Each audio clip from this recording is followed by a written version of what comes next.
And 5! The Basalt Forge.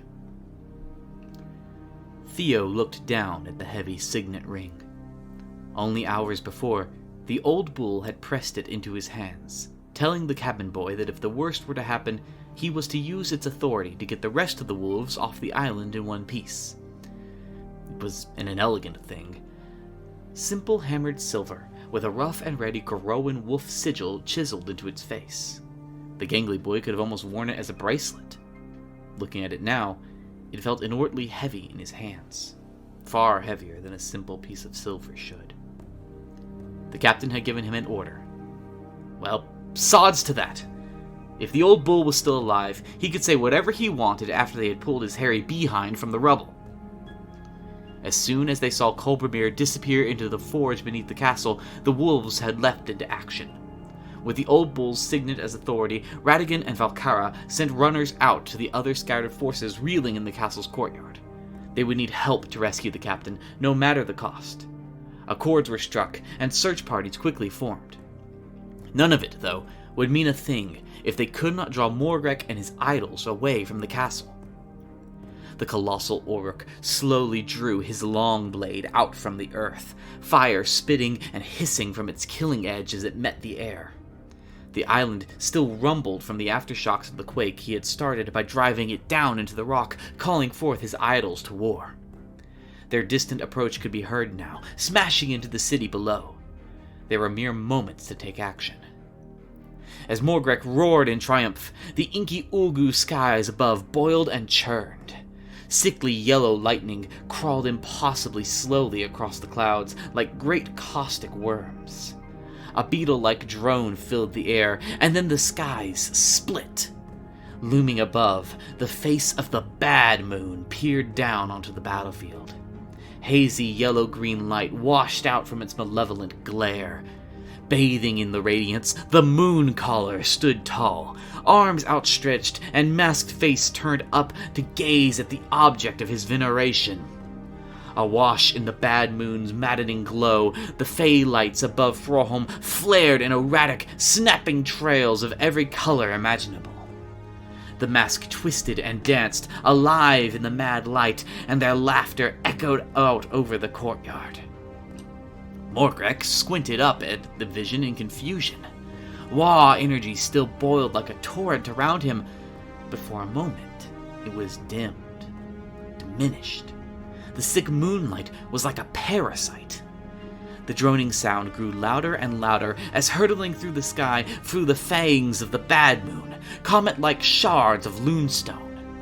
In a flash, the long blade swept upwards, slicing through the first meteoric rock and sending debris scything like cannonballs through those still in the courtyard. The second struck Morgrek in the shoulder, shattered the ancient pauldron he wore, and sending him tumbling back into the castle's rubble. Without a moment of respite, a third bolt struck at him, though this was no Lunestone. Leaping from the crumbling curtain wall, long black wings outstretched like sablefire, Lycia flew like an arrow for the Uruk. Her features looked pale, almost ashen, and deep pools of black shadow welled in her eyes. Never before had she called upon the great Gatherer's powers so deeply. Ethereal blue flames flickered along her arms and wings, and a scythe curved like a raven's beak sprang forth in her hands. She struck like a hurricane, slashing down again and again at the Uruk, moving with dizzying speed and attacking from every angle. Her blade struck with purpose and malice, striking at the eyes and throat, looping around to search for weaknesses in the guard.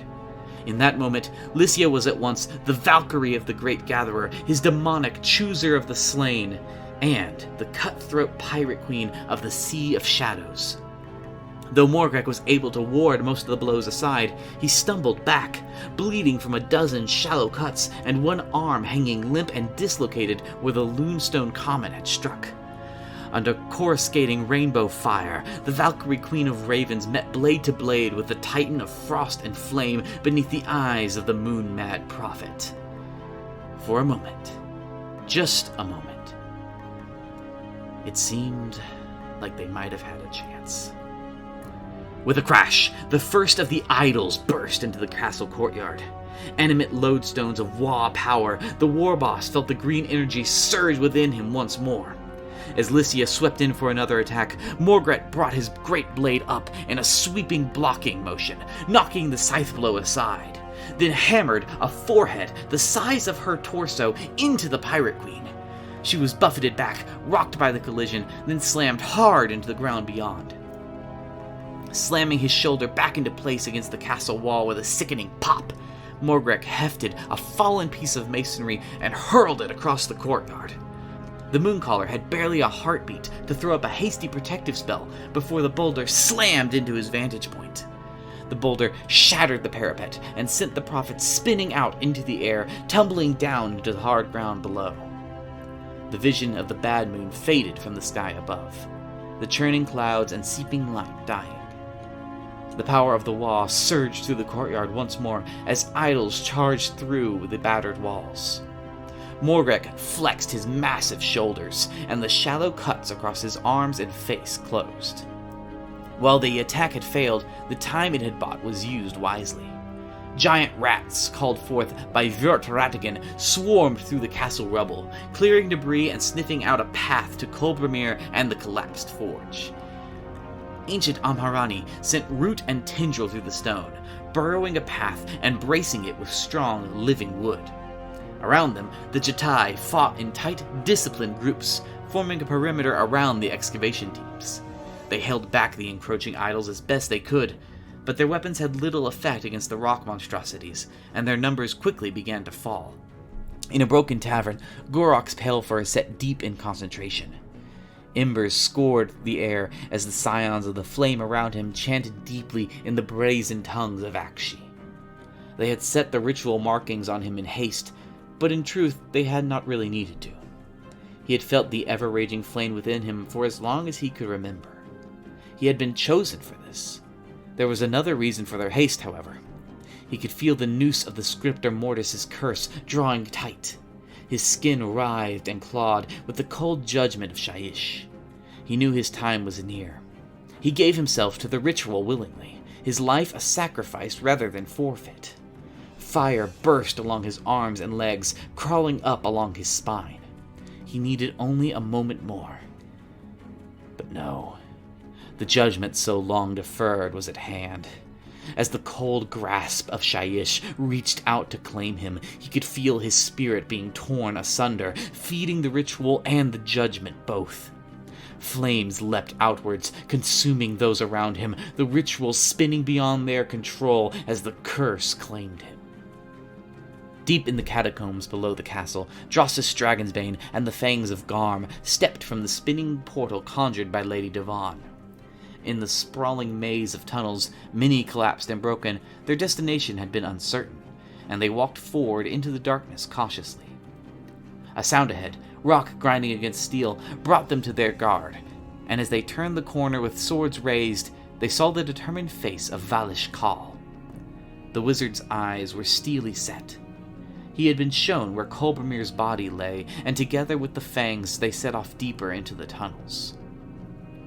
Through splintered and turning passages they ran, trusting in Kal's visions, until at last the tunnel before them opened out into a broad, high-ceilinged chamber. Red firelight lit the room.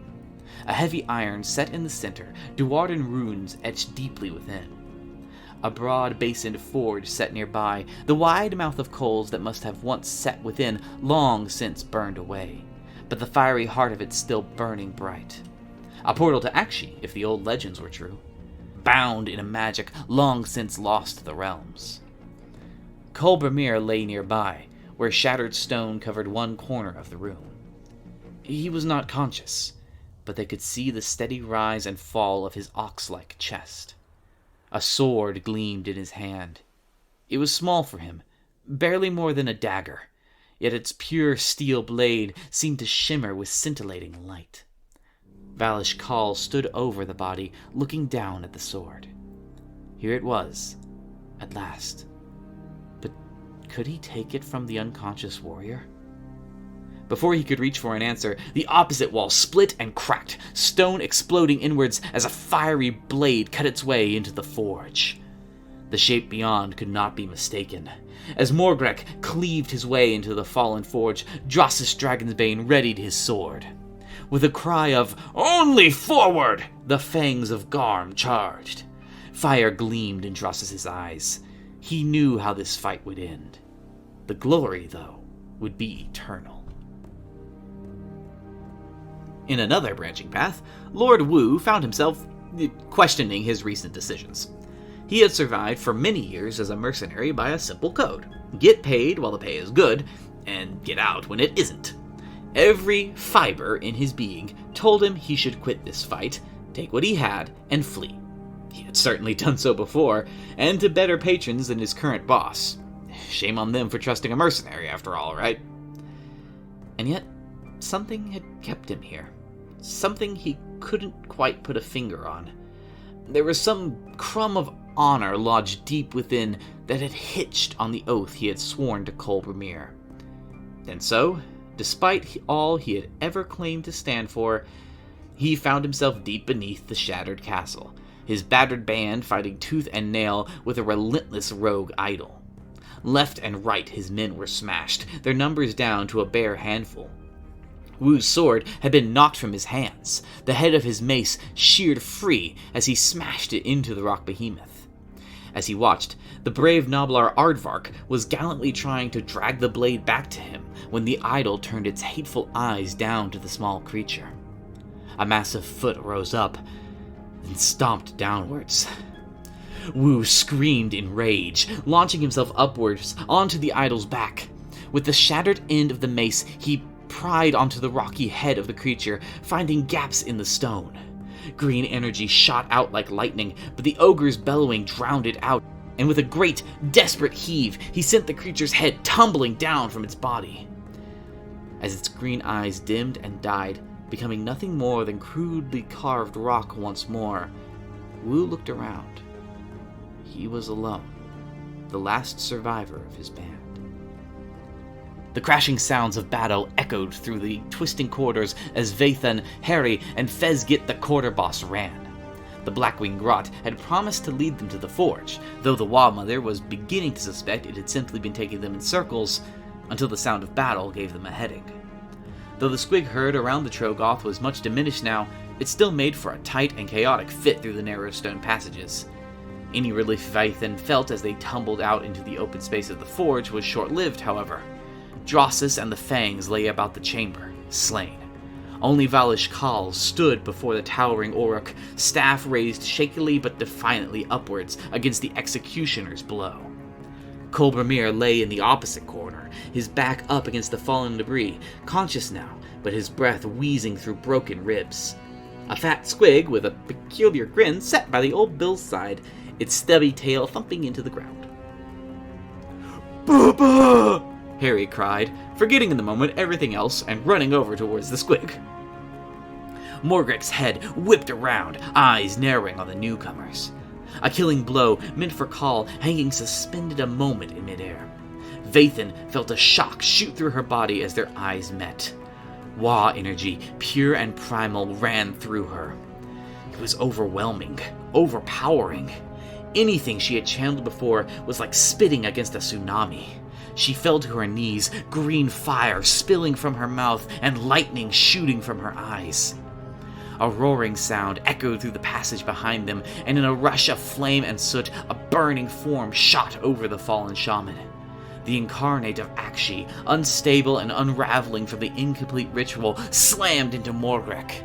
Deep within, distorted by flames, the body of Gorok's Palefur could still be seen, but without the soul to guide it, the feral fire spirit was in total control. Morgrek ducked beneath the wild onslaught, uncannily fast for a creature his size, and the great blade swept up. In a rapid motion, the sword wove a path through the creature's flaming body, scattering ashes with every swipe. The flames guttered and consumed themselves, collapsing inwards until a blast of Everwinter ice snuffed out the last essence of the incarnate. The attack bought the survivors time. Valish Khal scrambled away from the distracted Uruk, the killing blow momentarily avoided. More survivors had found the forge, and together they hoisted the old bull onto his feet. Rubble shifted, and Amharani pushed free before them, the Sylvaneth rock tunnels leading to cool air above. Bellowing and bleeding heavily, broken weapons in hand, Wu charged defiantly forwards, determined to sell his life for the old bull's escape. As Morgrek lowered his blade to charge, however, green light exploded from the convulsing Vathan, swirling and crackling like a storm above her. It split apart into the thundering apparition of a green knight riding atop a bellowing stone horn. The knight charged forward, knocking Morgrek back into the cavernous hole he had smashed into the wall, grappling with spectral horns and pinned by an ethereal lance.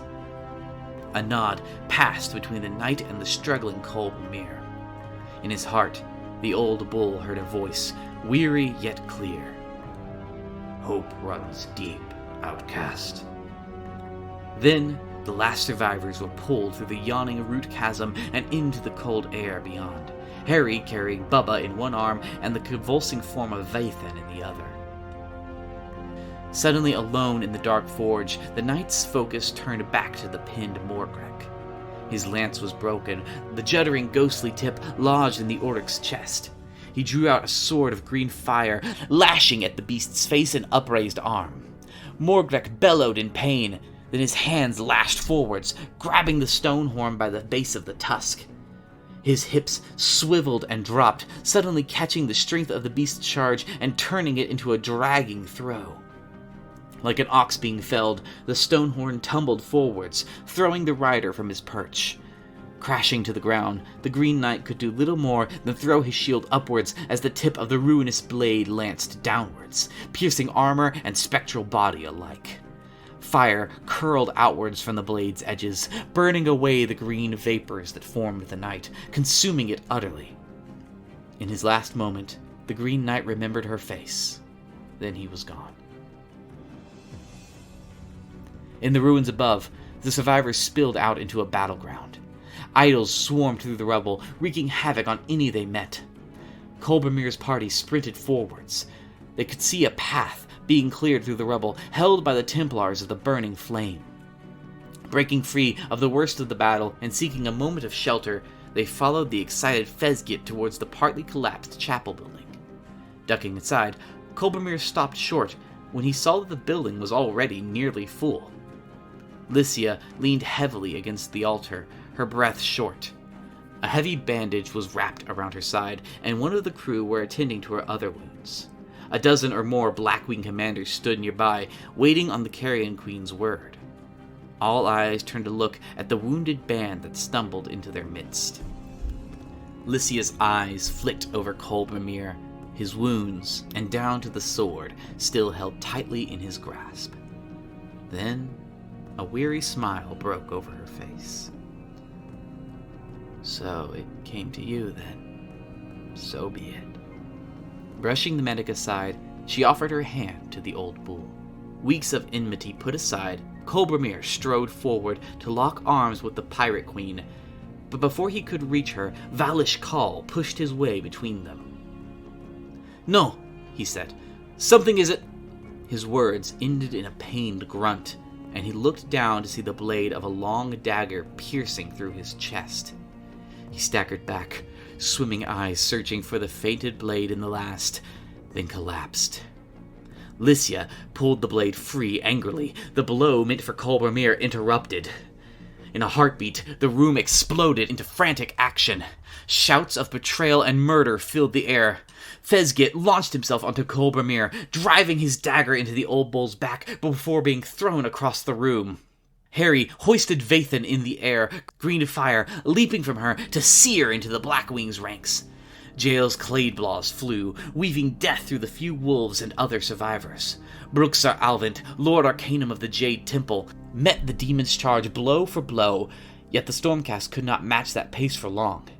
Already drained from the great weight of magics used to pull Shadowsong survivors from the calamity above, the warrior of Sigmar could feel their concentration fracturing, and with one wrong step, the long, blade-like claw of the demon punched through Azerite plate. Lightning coursed through their form, then in a flash they were gone, leaving nothing but a smoking imprint on the stone floor. Above it all, the bellowing war cry of Kolbramir resounded. Leaping over the fallen Khal, he smote down on Lycia like a meteor. His first blow knocked her blade wide, then with a sickening crunch, he hammered his horned brow down into her face, crushing her nose flat and sending a spray of blood across her chest. She fell back against the ground, wings crumbled beneath her. Roaring again, Kolbramir raised the fated blade high, then brought it arcing down towards her. Moving with liquid speed, Jael streaked towards their fallen leader. They brought their arm up to parry the blow, but the master-forged steel cleaved through their weapon and deep into Jael's shoulder. Kolbramir pressed forward, using his mass to drive Jael back and to the ground. "Betrayer!" the old bull yelled again, fury in his eyes as he glared down at the fallen foe.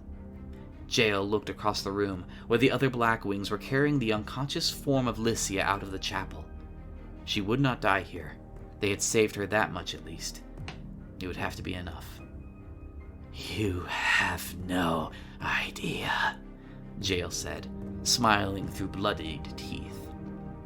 Kolbramir wrenched the blade free, splitting the demon apart, their body burning away in purple flame. In a moment of quiet, the survivors pulled what was left of themselves back together. The Blackwing had fled with their unconscious captain. Lord Arcanum Bruxa and the last few Stormcast among them were gone, sent back to Azir, their sacrifice honored by their god. Vathan was unconscious in Harry's arms, the overflowing Wa energy that filled her expended.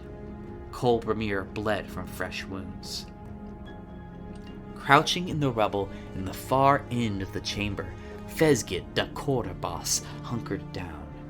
In the melee, he had found Lycia's killing dagger and clutched it to his chest tightly.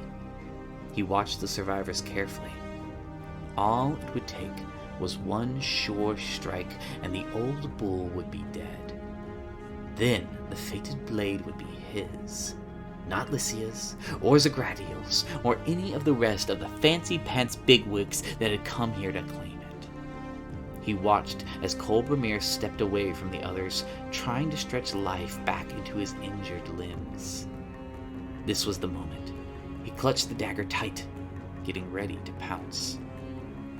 Fezgit looked down as the rumble beneath him shifted slightly, then was shot into the air as a monstrous hand wreathed in ice burst forth from the floor. Grot and stone alike were pulverized in its grip, and with a roar, Morgrek pulled himself up from the ruined catacombs beneath the chapel. Bursting out of the collapsed doorway, Kolbramir and the rest of the survivors spilled out into the chaotic courtyard once more. Stone idols smashed and grappled with Haetofur's animated war constructs, the ancient machines whittled down to the last few. The newly dead of the battlefield twitched and juddered to life at the beckoning of Lady Malef and a dozen secret rituals across the island, channeling their necromantic power together.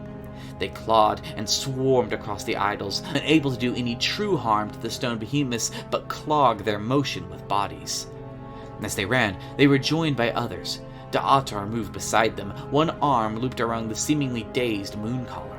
The ghostly Da'atar had found him where the mad prophet fell, thrown from the heights of the wall, his hasty protective spell all that had saved him from the plummet. Even still, the Grot was dazed, moving about under the burly ghost's direction, and little else. A group of the exiled blades formed around them, screening their flight. Kido Takara fought at their head, side by side with High Queen Silenor. The unlikely allies moved together like old friends, carving a path through the restless dead and the few Teklandek and Blackwing that would still not relent. Harry waved the unconscious Vythan and the cheerfully gurgling Bubba above his head gleefully at a pair of Clan Quixote Gargan that stood at either side of their group, wrestling aside idols. The gate to the city beyond was only a few dozen paces away now. They had nearly made it. With a thunderous crash, the chapel burst apart behind them, and Morgrek came charging out onto the field. Raising the sword high, he brought it slamming down into the courtyard. Stones flew as the earth split, and those still on the field were thrown into the air. Picking himself off the ground, Kolbramir looked around. His allies were wounded and dazed, slowly getting to their feet. His recent enemies now fled at his side. Scores of dead, some of them recent friends, clawed blankly at the onrushing stone idols, as effective as gnats against a hurricane. He looked down at the sword in his hand, the fated blade they had all come here to chase. What was it, really? A well-made sword, a masterwork, really. The final accomplishment of the dead and gone age of myth. He had dreamed of it for so long, dreamed of its power, of using it to take back his homeland, of altering his destiny. He looked at the monstrous Uruk across the ruined courtyard. It wasn't destiny that had brought him here. It was the swords and courage and sacrifice of those that had fought beside him, who had killed and died for that same dream. He raised the sword high. Come then, Morgrek Longblade. Let's see what destiny has in store. His challenge was interrupted by a bellowing roar as Junko Homesmasher came vaulting over the tumbled castle walls.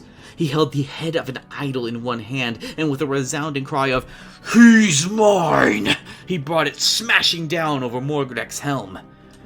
From across the courtyard, another titanic bellow echoed out, this one the screaming wail of superheated iron. Climbing over the walls, its taloned feet screaming with heat against the cold stone, came a monstrosity of iron and flame. Its form coiled and sprang like a smoke-black feline. 4 wings spread from its back, feathered with knives, swords, spear tips, and scythes, stretching out into billowing clouds of ash. Steam hissed, and 4 metallic eyes like burning coals glared out hatefully.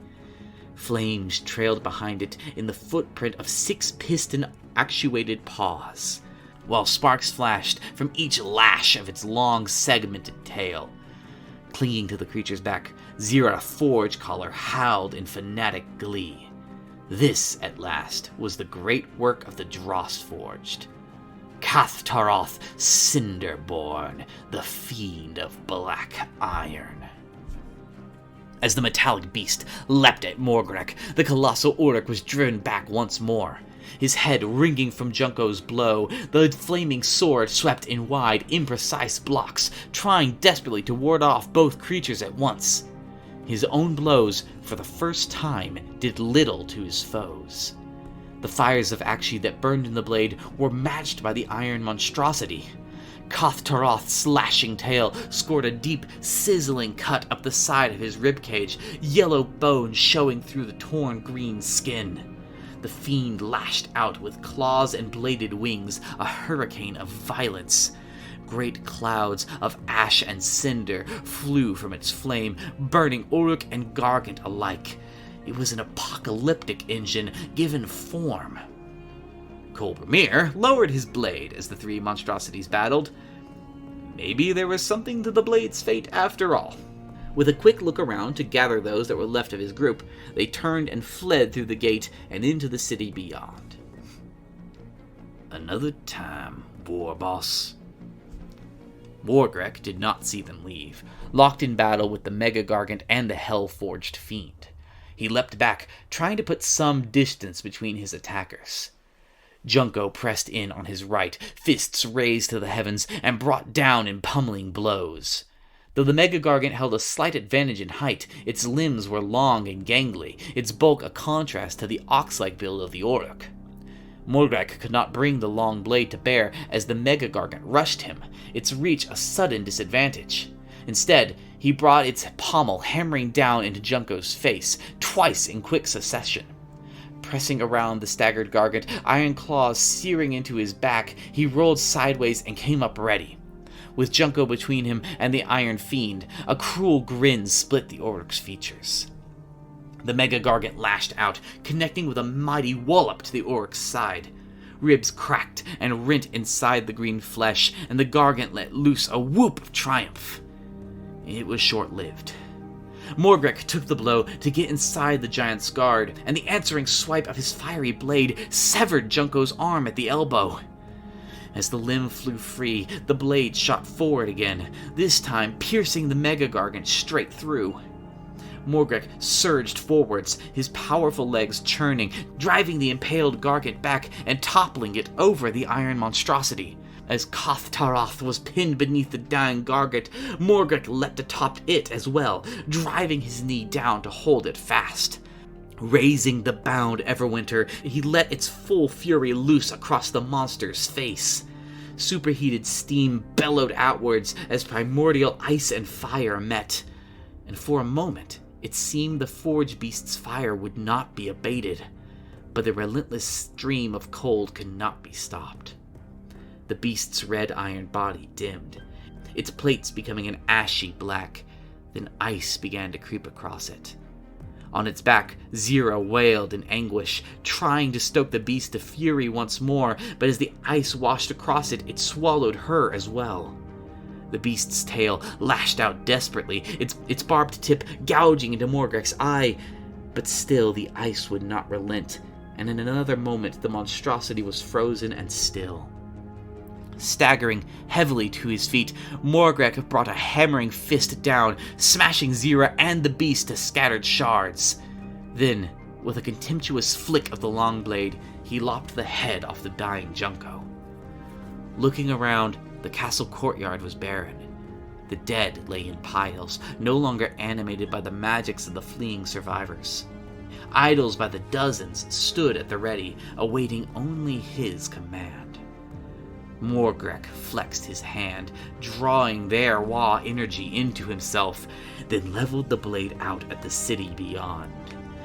They would not escape so easily.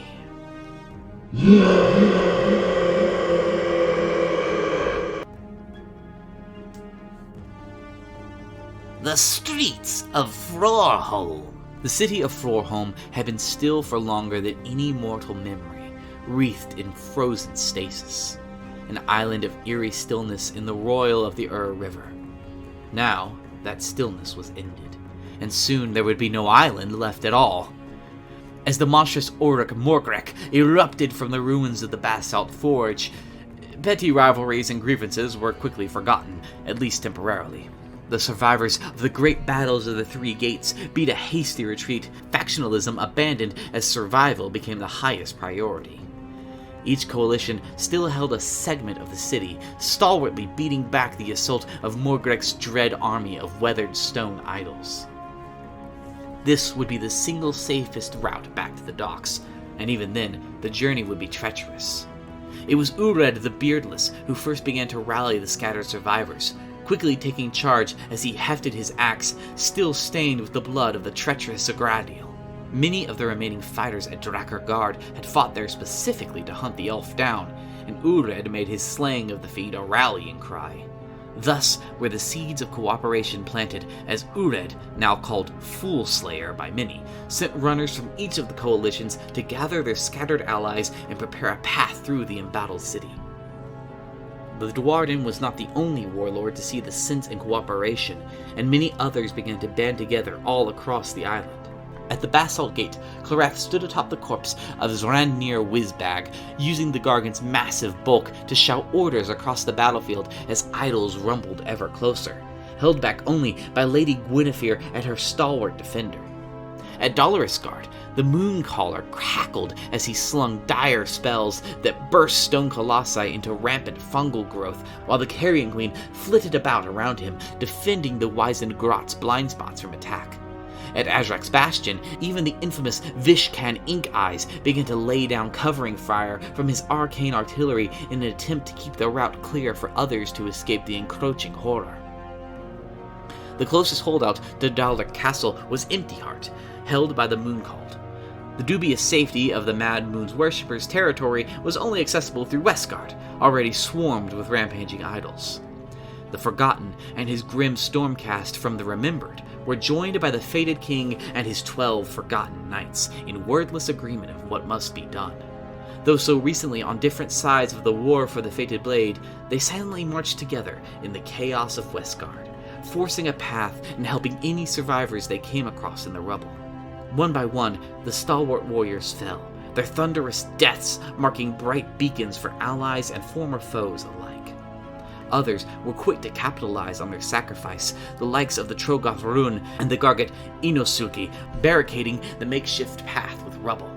Stormcasts from the Jade Tempest and the Guardians of the Sealed Mountain moved to honor the sacrifice of their fellow Stormcast Eternals by holding the line that the Remembered and the Forgotten Knights had created. Though they had sworn different allegiances during this conflict, they were still brothers and sisters under Sigmar. A lone figure neither fled nor shored up defenses, instead frantically searching through the rubble for a lost friend. It was Lycia, the Carrion Queen, desperately hoping that the Forgotten had survived the Remembered's suicidal charge into Westgard. Eventually, she found him, battered and crumpled, sparks leaking from the joints in his armor. He only had time to warn her to stay back before arcing back to Azir in a burst of brilliant lightning that scorched the rubble about him. Lycia cursed the cruel god that would not even allow his warriors the comfort of another's presence in their final moments, and swore to remember her ally and friend as he had been before this latest reforging. Though most of the survivors of the battles around Dowdark Castle fled towards Empty Heart with as much haste as they could muster, a few remained behind in an attempt to hold Morgrek's inexorable advance as best they could. Ned Blackpowder and his Skaven ally Skip worked to set up what remained of their explosive stockpile at the rear of the escape route, ready to detonate it the moment the monstrous Auric reached them. Meanwhile, Kareth of Morai Heg prepared a more direct and desperate response to the threat. She poured her own life essence into the creation of an enormous idol of Cain.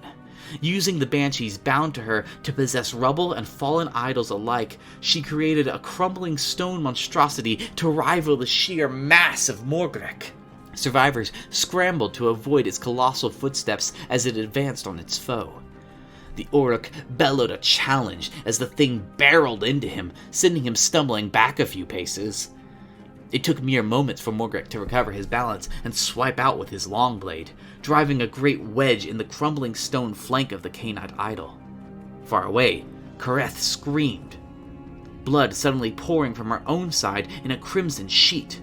In binding her own life force so completely with the idol, she had sentenced her body to suffer any harm that came to it.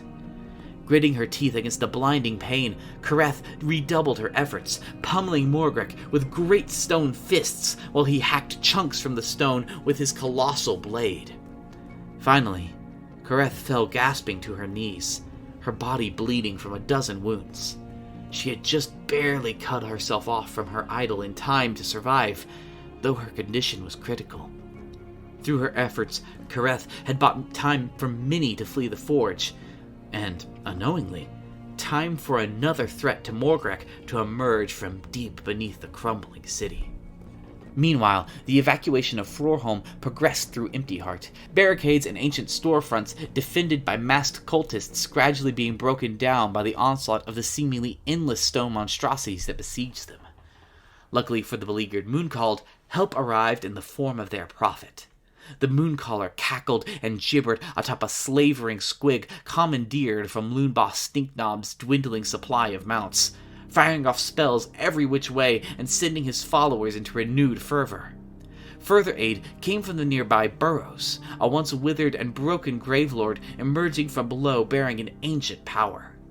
With the combined powers of life and death, Makitalakta Balesoul forged a devastating path towards Empty Heart, leaving crumbling, lichen-covered stone remains in her wake.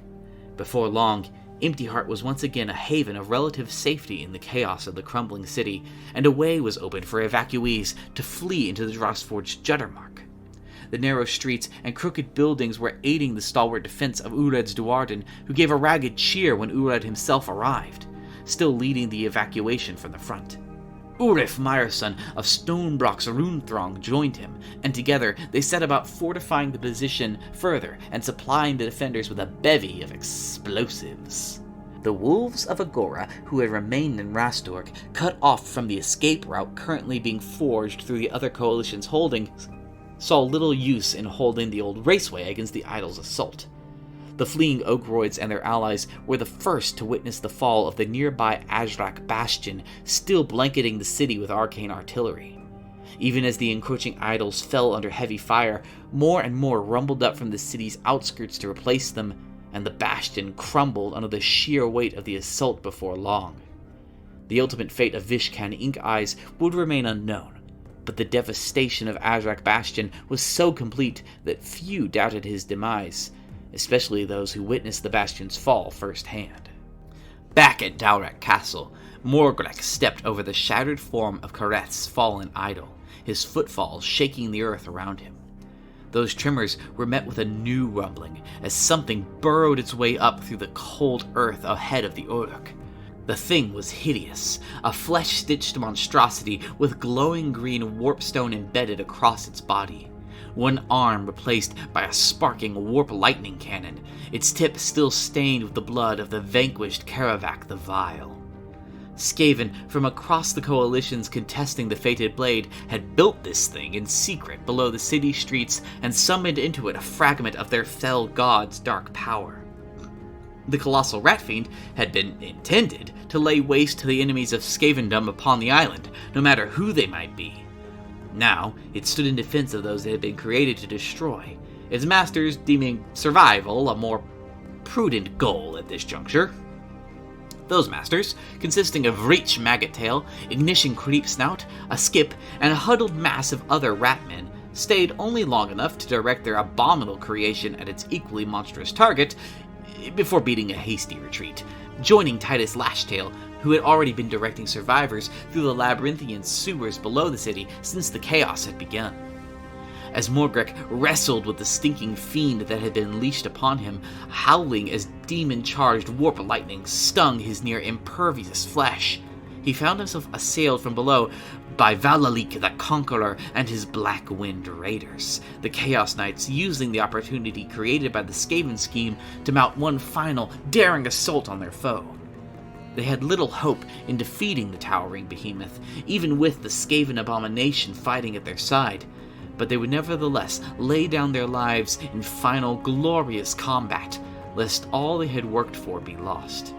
Each of their deaths bought vital time, even as the bellowing Morgrek finally overpowered his monstrous Skaven adversary, sending it crashing to the ground beside each of his other bested foes. Valalik himself was the last to fall, managing the unthinkable. With his last breath, his sword pierced the Uruk's green hide, slicing into the monster's tendon and sending him crashing to one knee.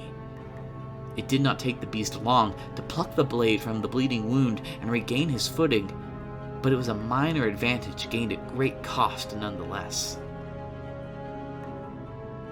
The renegade elves that had held Axhald had retreated to the small area connecting Judamark and Strongkeld, desperately holding the way for the retreat to pass through, while the labyrinth of ancient workshops that they had called home crumbled to dust and rubble under the rogue idol's assault.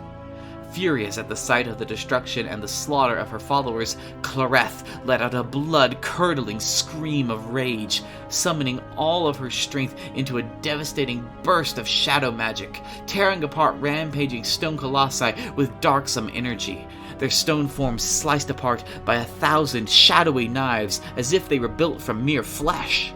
Knave Umberborn quickly capitalized on her ally's sorceress assault, lending her own magical talents to misdirect the surviving idols away from the escape route, allowing others to pass through into Strongkeld.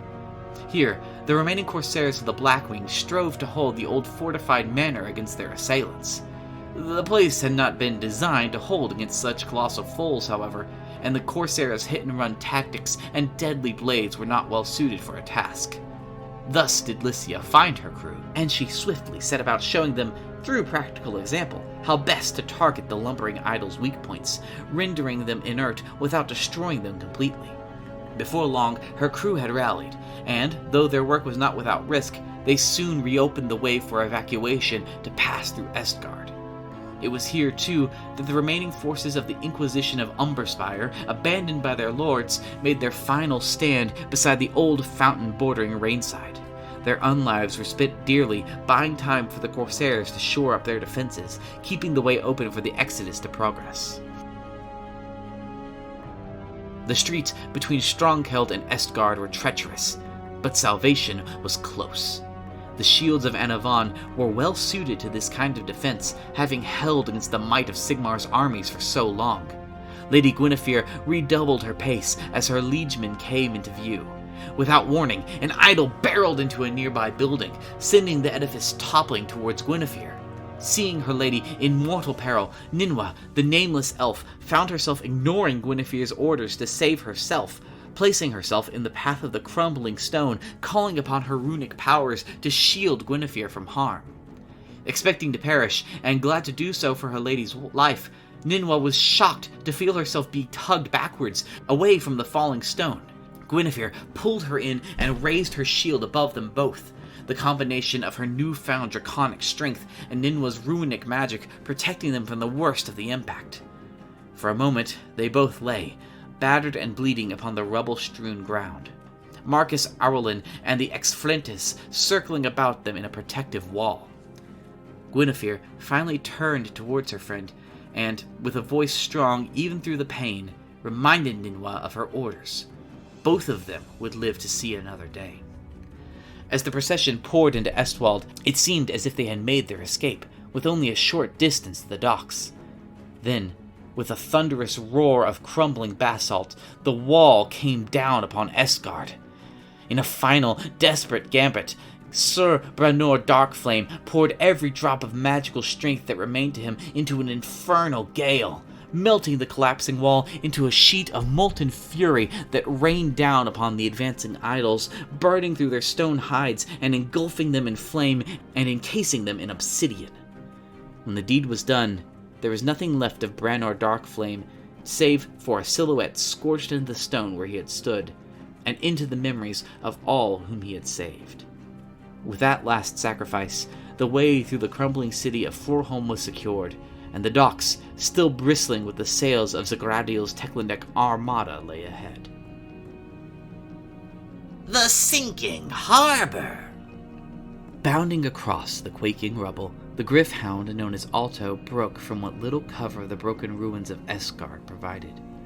He was smaller than many of his pack, but faster too. He had run in the footsteps of the Ichi and Quixote Gargants, dodging between their tree-trunk-like legs as they brought the buildings around them crashing to the ground. The destruction had done little to slow the pursuit of the stone idols behind them, but even seconds were as precious as Aqua Garanis here. He had watched as Snoll Stonebrock and the last of the Droshforged rushed through the gate, giving a salute of acknowledgement to the shields that still held its ramparts above. His quick ears had tucked back reflexively as the harsh, guttural sounds of ghoulish rituals sounded from the walls. Though he did not understand the words, there was no mistaking the foul magics that they carried. From that vantage, the tendrils of flesh-eater delusion had flowed outwards, polluting the magics that animated the leading idol. Its charge had wavered, its polluted senses suddenly seeing its fellow idols as slavering beasts, and the Wa energy that flowed through it knew only one way to respond to such a challenge. Turning on its megalithic heel, the idol plucked free a massive iron beam that had once supported a storefront, and drove it like a spear through the chest of the closest idol behind it. The rock beast ground forward several more steps, unaware that the energy powering it was already broken, before collapsing into a heap of stone. The deluded idol tried to pry its bar free, but could not before the charging idols beyond slammed it to the ground. A scrum of stone bodies formed, and the insidious tendrils of the flesh-eater delusion began to creep into more of the idols. The charge might have been halted there, had a hurled boulder not smashed into the gantry where the ritual was being performed. As the few surviving ghouls picked their way free, the spell was broken, and the avalanche of idols resumed. As Alto had streaked past, he had seen the old skink Tubok climbing atop to the alien-smelling stone. It was the palanquin of the skink's lost master, and battered as it was, he could still feel the power of the ancient Slan welling from within. Tubok breathed in, deeply. He drew in that power, the scent of familiarity and security, of order amidst chaos, and then slowly released it. He was old for his kind, ancient even, one of the last living that could remember the old Master Slan that had held this seat so long ago. The Starseer could not claim to understand what part this played in the great plan, What he did know was that for the shed scale to escape this island, they would need more. Tubok drew deep from the stone. He would give more. Magic flew from his splayed fingers, hurling streams of fire against the charging horde. A few idols burst and ruptured, but the ones around them flared with Wa energy and smashed aside the turret. Another spell flew forth, this one conjuring forth a vast wall of void light. Blood from a ruptured vein burst from the skink's nose, the colossal energies it corralled racking its body, yet for a moment the horde was halted. Stone fists banged against the hard light barrier.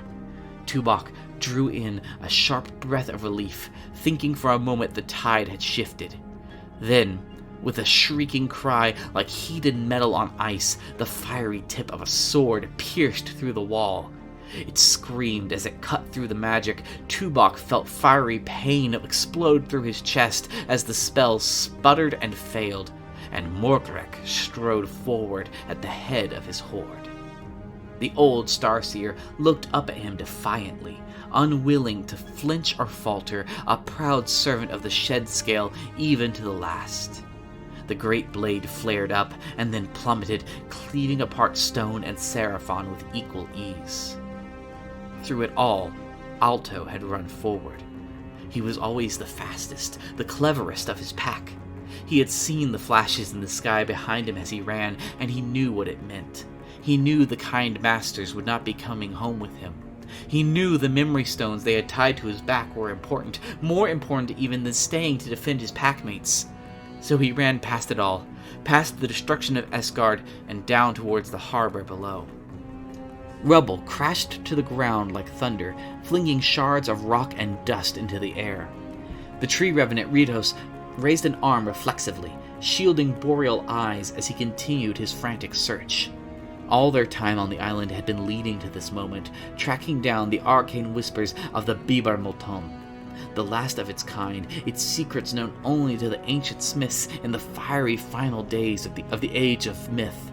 They had thought it lost to time until the receding ice uncovered it once more. Now, it was nearly in hand, and with it the promised salvation of the maddening thirst that had so long cursed his Sylvaneth brethren. He could sense its pure magics, could practically taste its sweet nectar. But as the island collapsed around him, a few dozen feet became as treacherous as the vast oceans. Another shuddering quake shook him, throwing him from his feet. But with a sound of splintering stone, the courtyard ahead of him split apart, revealing a small chapel to a Lariel hidden beyond. There, shining in bright silver upon the ground, lay the chalice. Ritos shot forward on hands and knees across the rock-strewn ground, reaching desperately through the small cracks in the wall. He felt fingertips brushing against the cool metal, then heard another sundering crack above. Stone by the ton fell downwards as the last wall of Estgard collapsed, crushing his wooden body below. Yet in his hands he felt the cold metal. Ritos knew his body was destroyed, and without that tether his spirit would soon follow. Summoning what last energy he possessed, he wrapped the chalice in vines. Light bloomed around it, and a spite appeared, hovering in the air. With the last of his strength, Ritos released the prize he had fought so long and hard for. With it, the revenants of the thirst would at last be cleaned of the curse that had claimed them for so long, and even if he would never know that sweet release, he felt no regrets as the darkness claimed him. Across the harbor front, the fighting raged unabated. Desperate last stands behind them had bought time, but it still fell to the living to make something of it. The cult of Cain the Unconquered fell upon the fleeing Teklandek elves in bloody-minded vengeance. The hatred they bore for Zagradiel's former forces could not be denied or restrained, and somewhere amidst the slaughter, someone found time to fly an old Badar Selendek flag above the piled dead. Nothing of their deaths would be put to waste, and while the witch elves reveled in the spilled blood, the discarded rifles were picked up by the Viper-Tongue volunteers. Loonboss Stinknob and a ragtag group of survivors of all colors rallied together, pushing an idol back into the sea. Across the harbor, routeway paths opened, spilling out survivors who had been caught in the city's streets. Anywhere they could be found, individually or in small groups, Talon Silverbane did all he could to open escape ways to them. With each path, however, he could feel the pressure growing, the fibers of his being stretched thin. The harbor front heaved, throwing Talon from his feet, and as he looked up, he could see a great section of the island beyond splintering off and falling into the sea. The quake hit them, and a moment later, with a tremendous crash, the ruins of Estgard that stood a barrier to the city burst outwards. Talon let his hold on the routeways go and turned to flee towards the boats. Whoever was left in the city, he could no longer help. Morgrek was here. As the full force of the idols broke across the harbor, the battle turned to a full rout. The battered and hastily repaired revenue cutter flew out towards the water, firing harpoons down at the rocky creatures, though the sharp metal barbs did little to them. Ured clung to his seat aboard the airship, his forge-blackened features more than a little green from the height and the speed. Little Big Porg ran, his ragged group of 7 grots becoming 4 as an idol's fist slammed down in the midst of them. The Namaxtorgen sped and touched down, hastily loading the few of the Viper Tongue left aboard, even as Ball-Red Ironheart took a grievous wound. Pulling him aboard under the cover of their new firearms, the ship took to the air just moments before a massive boulder crashed into the space that it had been. At the head of the tide, the ivory hammers stood strong and proud, forming a wall around Knight Arcanum Karnrea the Blessed. Channeling their powers together, they created a sphere of deadened magic, sapping the strength and speed from any idols that entered it and clearing a path for Lady Guinevere. As she rode past, a nod of understanding passed between the young knight and the Stormcast. The fear and unease that had once filled the air of Tyr and Yvonne at the sight of the warriors of Sigmar was not entirely gone, but it was now married to a deep respect and understanding. They were no longer soulless lightning geists in her eyes, but warriors dedicated to a code of honor so similar to her own. In turn, tales of the shield's valor would return with them to Sigmaron, and the story of her slaying of a greater demon might begin to turn the minds of those that saw Tyr and Yvonne as nothing more than heathens and chaos worshippers. Minds would not be changed overnight, but the respect born on the battlefield could change the course of a war. The waters of the harbor churned as ships struggled to make landfall or move free of the press, their passengers secured. Aboard the Leviathan, Captain Blightgast shouted desperate orders to her ghoulish crew. The battered ghost ship was barely holding together, but had still arrived in time to plug them and a number of the Mooncalled survivors from the sinking wharf. The Mooncaller sat at the prow, more still now than anyone could remember him being. The shifting mask wore a blank expression, as though it were deep in lost thought. Porg, too, huddled at its gunwales, staring out to sea, his squig nibbling at his sleeve. There, around the horn of the bay, he spied the bobbing orange form of the squig dragon and the rest of his crew. Porg was about to call out to them when the black seas suddenly erupted around the flesh-stitched beast, and raising kraken arms wrapped themselves around it. Distantly, he could see Drizgrot, his erstwhile beastmaster, leaping into the air, a crude boarding pike held aloft to drive down into the kraken's gaping maw. They disappeared together, Grot, squig, and beast, into the dark waters, and Porg let his arm fall, the cry dead on his lips. On the pier, the last remaining ships were pulling aboard any final survivors. Since their failed betrayal attempt, communication among the Blackwing Corsairs had shattered, and individual captains took their own cue to leave. Only the Gloomworms remained to bundle the injured and unconscious Lissia aboard. They were pulling away from the dock as the streaming form of Alto the Gryph-hound raced down the pier, leaping to his full extension to land crashing amid the scattered supplies piled on the ship's bridge, skidding into the arms of the crusty shaman Udram Crowtooth. Beside them, the unicorn waited for its last passengers. Lucian Casimir and Zamos fought back-to-back at the foot of the unicorn's gangplank, clearing the way for the clatter of hooves as Lady Guinevere and the last of Tarascon's black guards thundered down the cracking docks with Morgurek himself hot on their heels. Standing at the edge of the shore, the last to hold the pier, Argos met the Orluk's charge head-on, hurling a blast of lightning that the Megaboss swatted aside with his flaming sword. Relic Axe met Ruinous Blade in a flurry, the Stormcast moving quickly despite the massive bulk of the Paladin's Bastion armor. Zorithius, the dragon hatchling from the Scarlands, circled above Morgrek's head, slashing down at the Uruk's eyes whenever an opportunity appeared. Morgrek roared in frustration and reared back, swinging a cleaving slash at the young dragon. Argos leapt forward to defend his charge, but realized a moment too late that the sweep was only a feint. Instead of scything upwards, the tip of the red sword punched forwards, piercing through the thick chestplate with ease. As the Stormcast felt himself hoisted into the air, impaled on the end of the sword, he gave a last command to Zarathus to join the last survivors out at sea. Morgrek raised his other hand, and from it sprang the wrath of Everwinter, blasting and freezing over the impaled paladin. He felt the lightning in his veins, ready to burst forth and send him back to Sigmaron, slow to a crawl, then freeze completely. With a flick of his blade, Morgrek sent the Stormcast to the ground, frozen solid and trapped in death within his own armor. At the end of the harbor, Sigurd pulled the last of the wolves' ships into a sweeping curve that sent it crashing sidelong into the docks. Ropes snapped and shields along ships' sides were sent splintering into the sea, but whatever damage was there was a small price to pay as the last of the wolves left aboard.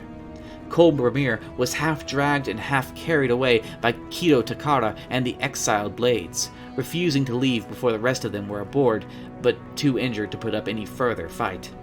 He slumped against the mast, gray fur stained red, but clutched the fated blade tightly. At the water's edge, Maktalakta stood deep in the thralls of magic.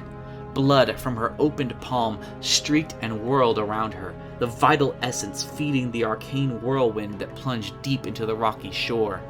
It quested and dug, trying to find a sympathetic echo of life in the rocks. She staggered at the task, the blood magic draining her, but her will was not yet spent. With the last of their boats destroyed, this was their final chance for escape. There, at last, she found it, a speck of life, a trace of untapped growth, an acorn buried in the sand, and carried upon the River from some far distant shore. Magic poured into it. It quivered, straining against the dirt, then burst into a stem of new life. Quickly, the shoot grew, splitting upwards through the rocky ground until it emerged into the weakly dawning sunlight. Maktalakta fell to her knees. Every ounce of life she poured into the growth had to come from her. The sprout grew and twisted at a dizzying pace, spreading outwards first like a gourd, then into a small, wide-basined coracle. She fought to keep her vision clear. Another minute, and it would grow into a small but sturdy ship, big enough to carry the last 20-some survivors off the island, if only she could hold on. Blackness edged into her vision, then she felt a hand press down onto her shoulder. Looking up, she saw Clareth standing beside her. The Melusai Queen bled from vicious wounds in her side, and the shade fires in her eyes were dim and guttering, but her grip was firm. Raising her hand, Clareth called out a prayer to Cain, and from across the wide beach, the pools of spilled blood began to twitch and judder. Then, in a rush, streams of red-like sanguine mist rose into the air and streaked towards them, mingling and swirling with Maktalakta's own. A surge of power rushed through her, and the flagging growth kicked back into rapid motion. The Floromantic ship swelled into the sea, its sides solid and keel straight. They were nearly done when Morglek turned his attention towards them. Sprinting along the beach, the Aurak raised his blazing sword high, but was met mid-charge by the warding light of the Knights Numinous. Claney Bearborn lowered his own heavily armed shoulder into the war boss's already injured knee, buckling it and sending Morgrek to the black stone. Clanny swung his Grandhammer, Lightbringer, in a wide arc that brought it like a comet, streaking towards Morgrek's head, ringing it heavily off a hastily thrown block by the Uruk's flaming blade. As he brought the hammer up for another strike, however, Morgrek's other arm, sheathed in the frost of the Everwinter, shot forward and grabbed the hammer's head.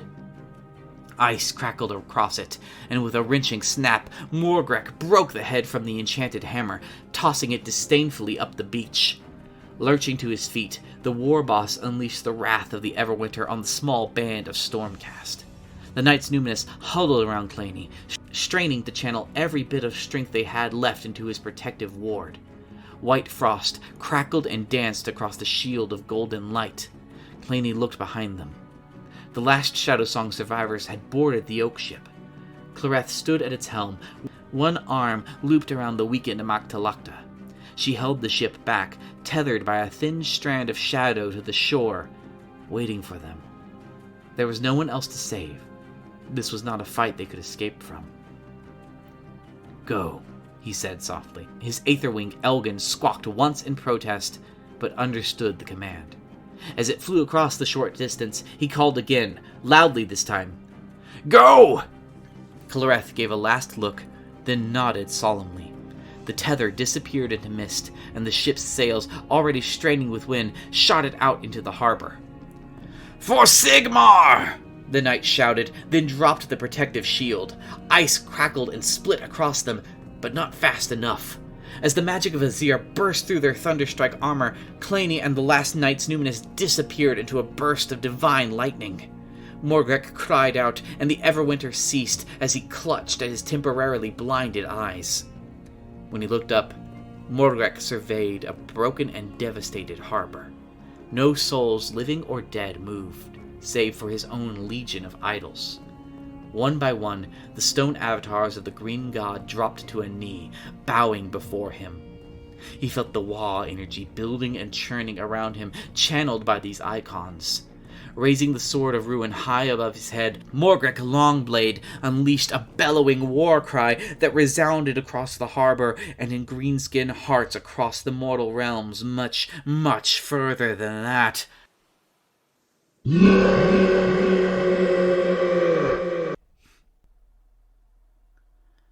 At the harbor's mouth, a handful of ancient skeletal ships battled with the Teklandek warship Inevitable. Screaming skulls launched from catapults clattered against the ivory Hishian wood hulls, scorching them, or fell into crew where they sparked brief screams of pain and madness. Despite the necromantic horrors, however, the elven ship was having the better of the battle by no small margin. Its rows of cannons were wreaking destruction across the ancient foes, the might of modern firepower overwhelming. Each volley sent another ship crashing into the deep. Sea Guard Marines, with long rifles, fired from the top mast, shattering skulls and pinpointing the dead that kept their fellows animate. 2 ships already drifted listlessly from the battle, their decks empty and crews crumbled away into nothing. Again, the cannons sounded in precise succession, and another skeletal ship sank into the black and hungry sea. The loose squadron of 10 had been brought down to 3 now, and all the Inevitable had to show for it was some scorch marks on her hull. Captain Glacian was almost ready to turn the battle over to his subordinates, when a strange movement of the lead ship caught his eye. The undead vessel had peeled off from the attack, and was instead running a direct intercept course with them. Glacian grabbed a spyglass from the nearest lieutenant. There, on its deck, he saw 2 skeletons in Baroque armor laying a heavy, golden chest reverently down. A third undead, in fraying wraps and strange, disturbing priestly garb, stood behind it, arms outstretched as though it were intoning some grand sermon. "Put it down," he called lightly to the marine captain at his elbow, and as the command spread upwards, the bark of a long rifle sounded. To Captain Glacian's mild surprise, he saw one of the skeletal attendants leap forward with unexpected speed, the rifle round disintegrating the bones in its chest. It collapsed, but it had spared the priest beyond. "Poor shot, Captain. Again." Again, a rifle round sounded, and again he watched as one of the nearby attendants leapt forward and intercepted the bullet. "Put it down, Marine!" The order had lost the nonchalant air of a moment ago, and as the captain watched, skeleton after skeleton were throwing themselves in front of the mummified priests. The shots rang free now, no longer waiting for direct orders. but they all met intervening bones or sailed wide. As he watched, the casket began to glow, sickly green light spilling out around it. Leering faces could be seen in that glow. "Put it down! Helm, take us clear! They're trying to ram us!" The ship didn't move, and the captain spun around to see the helmsman sprawled over the wheel, an ancient arrow lodged in his throat. Glacian scrambled across the bridge, desperately pulling the body free, but even as he began to haul on the great wheel, he knew it was too late. With a splintering crash, the undead ship rammed into the Inevitable's prow. Sickly green light spilled up across the deck, leering skulls that wailed banshee screams and struck out at the elven crew like snakes. Cries of terror and pain rippled across the deck, the crew clawing at burst eyes or melting skin, before a rippling explosion shuddered through the vessel. Gunpowder magazines followed a heartbeat later, and the ships together burst apart in a shower of wood and bone. Admiral Soroya snapped her spyglass closed. Glacian's own foolishness had gotten him killed, as she always suspected it would. She regretted the loss of the ship far more than the man.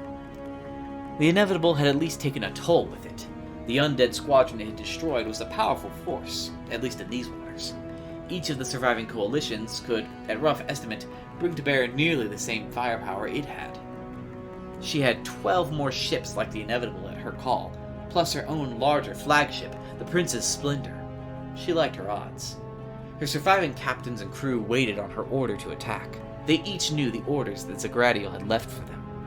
No one was to be allowed off the island. Rumors of the prince's death had already spread through the fleet, but she knew that would not dissuade them from that final order. With a word, she could wipe the fleeing survivors from the sea. She could see them, distantly. The bestial Reaver's longship, the so-called Pirate Queen's colors atop an Ordic junk.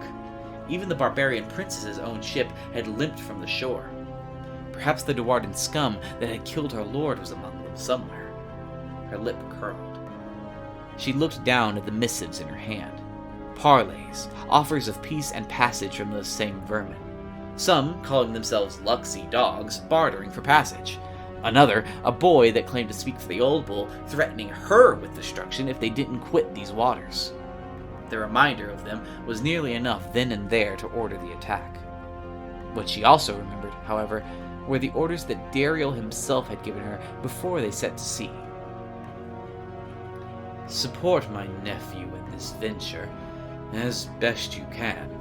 Perhaps he might even succeed, and return a better man for it. I will have need of tested leaders soon. Follow his orders, but do not throw your lives away on a fool's errand. She weighed the words carefully. It would be an easy thing now to turn the guns on the fleeing survivors, weak as they were. The battle would be short and certain. She might even manage it without any casualties on her side. It would be just punishment for the slaying of a member of the House of Teklendek. But that was the rub, she thought. They had not truly killed a prince of Teklendek. Zagradiel's own foolishness, own weakness had gotten him killed, just as Dariel said it would. It was the simple truth that while they had swung the axe, they were as blameless as the blade itself. All she would accomplish by seeking their demise now would be putting her crew at risk despite a blameless implement. Blameless as the blade itself, indeed. Orders rang out across the deck, then carried by flag and call to the rest of the fleet. One by one, the large ships turned, then sailed out into the darkness of the Sea of Shadows. From the ragged survivor fleet, a cry went up, then roughshod cheers of wounded and weary warriors, given at last a glimpse of freedom. Return tomorrow for part 2, the epilogue.